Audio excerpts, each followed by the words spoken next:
In today's video, I'm going to teach you how to send an email directly from a Google Slides document.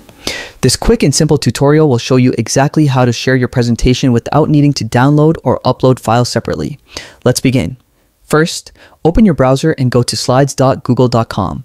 Make sure you're signed in with your Google account to access all the sharing and collaboration features.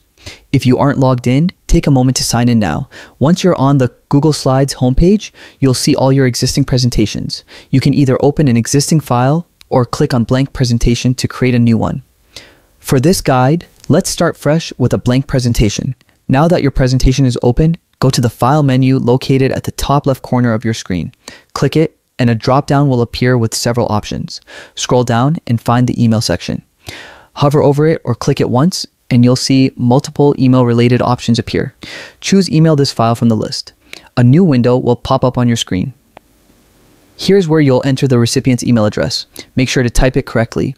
Below that, you can include a subject and message to personalize your email and explain the purpose of the presentation you're sending.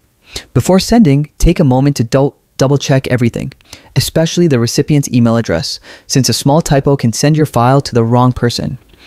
Once you've reviewed all the details, click Send. Your Google Slides file will be sent directly to the chosen email address. This method is efficient because it allows you to share presentations instantly without leaving the Slides interface. The recipient will receive your file as an attachment or a link, depending on the settings you've selected.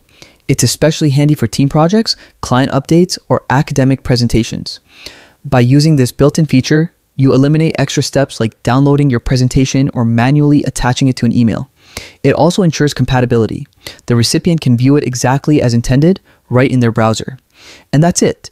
You've just learned how to email a presentation directly from Google Slides. It's fast, reliable, and saves time during collaboration or submission deadlines. Thanks for watching. I hope this guide helped you master one more powerful Google Slides feature. Stay tuned for more tips and tutorials on making your digital workflow smarter and more efficient. Happy slide sharing.